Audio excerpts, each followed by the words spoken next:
All right, guys, welcome to Aussies Taking Over the NBA, episode 33.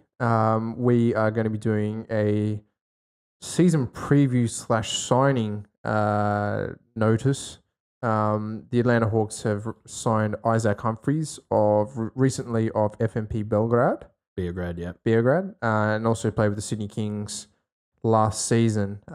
We believe it's probably going to be a G League deal. There's not a lot of information at this stage, but he probably will have the ability to go two-way in the season. If they need him, they can call him up to the Hawks for 30 days. So we thought we'd give you a bit of a preview of his career up to date and kind of a bit about him and where he's been and what it's led to his signing. He's obviously from Sydney, born in Cronulla, and spent some time overseas. He did his university stuff, University of Kentucky. Started there in 2015 and saw 23 games as a freshman, all coming off the bench, but in one game. Averaged 1.9 points, 2.4 rebounds in 9.1 minutes per contest. He is a 7-footer, so I suppose that's kind of the nice thing to have about him. He's a big dude, solid, and he's young. So potentially getting in with the right coach, he could kind of get somewhere in that respect. In the 2016-17 campaign, Humphries appeared in 38 games for the Wildcats, with one start, producing 2.8 points, 2.8 boards in 8.3 minutes. So not really an illustrious kind of college career, but getting in there none the same. He scored a career-high 12 points in his last college game in a loss to the North Carolina Tar Heels in the South Regional Final. And he was also named in the NCAA All-Regional Tournament team. He declared for the NBA draft last year, but obviously was undrafted. So he came... Was that no? It was the year before last year, wasn't it? It was the 16, draft 17. before last draft. Yes, before last draft. So he went pro after that. He worked out for several NBA franchises over the summer, including the Wizards, and after going undrafted it was the 2017 draft. Yeah. So last year. Not the draft just gone. Not the draft. Yeah, that's right. Yeah, last year. So that was the... Tatum and Fultz, wasn't it? Tatum, Fultz, and Bolden draft. Yeah. So he returned to Australia and signed with the Kings. Yep. And played last season, which was a pretty dismal season with the Kings.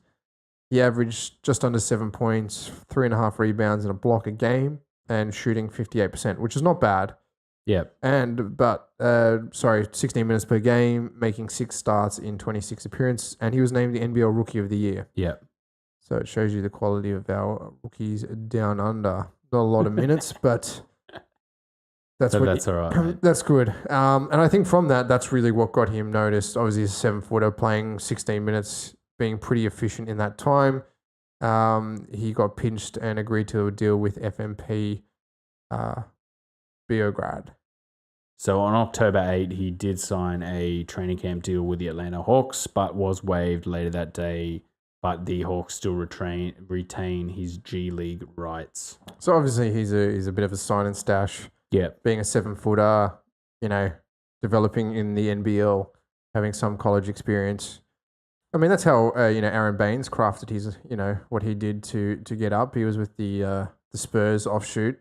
Yep. And then obviously got up into the team and is now a pretty influential part of what Boston's bringing to the league. So as being a 7-footer, big dude with some weight behind him, maybe he can work on his body, getting his skills up to date, would be a very good thing for him to work with someone's Embiid's coach or Mo Bamba's also working with Embiid's coach. So, the rise of the big man, I think, essentially. So he's quite nimble for a big guy, not too lumbering. But, he's going to work on that shot. Like, he can't really shoot. That's the big thing. Yeah. Decent around the rim. And he showed with the Kings that pretty solid defensively, if a little bit maybe defensively vulnerable, but he's only 20. You got to remember that. He's only a young man. So I think obviously we had Mango Mathiang, who was waived from the Hornets. He's over there playing in Europe. And then we had Jock Landale, who played Summer League for the Hawks, and he was let go, and he's also playing in Europe. I wonder how Atlanta's going to go, because with Humphries, I would say that Landale and Mango Mathiang were probably two better prospects than Humphries. Yeah. But I think they're both 23 and Humphries is 20. So you've got 3 years to work with someone who potentially is physically big. I think Jock's 6'11" and Mango's 6'10" or 6'9". So he's a 7-footer, which I think that in people's minds rings kind of true. Yeah. When you're in the likes of your Embiids and things like that, but someone to work with obviously shows the ability that he can improve with time. Obviously, improving from his college career into Sydney Kings rotation last year, has played professionally as well before. So that's why they're probably less likely to take someone out of the college system, because he actually played in a professional roster, been overseas to Serbia and played, and therefore more of a prospect for the future.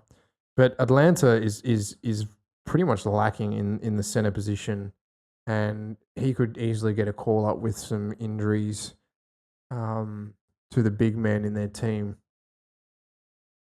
Yeah, so that the only thing I was thinking of was they had Landale on their roster, and obviously they've drafted Trae Young and Kevin Huerter for their future in the last draft. Landale, of course, going in that draft as well. The thing you would have been looking at is, can that player play with Trae Young?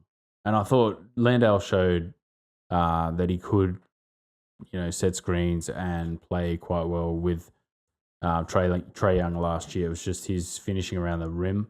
That was just a bit of a problem. He can shoot from outside and he can shoot that elbow jumper. So maybe I wonder if they're looking more for somebody who can't shoot necessarily. Looking for more just like a paint man. Yeah, for a big body down low. That's where I thought maybe Mango Mathiang might have come in, because obviously he's probably a couple of years more developed. But that's just how it goes. I'm still looking forward to seeing how Isaac Humphries goes, because I did see a little bit of him last year at the Kings. I mean, it's just the NBL. It's not like an elite competition.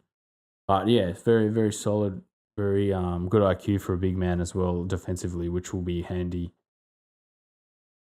Cool.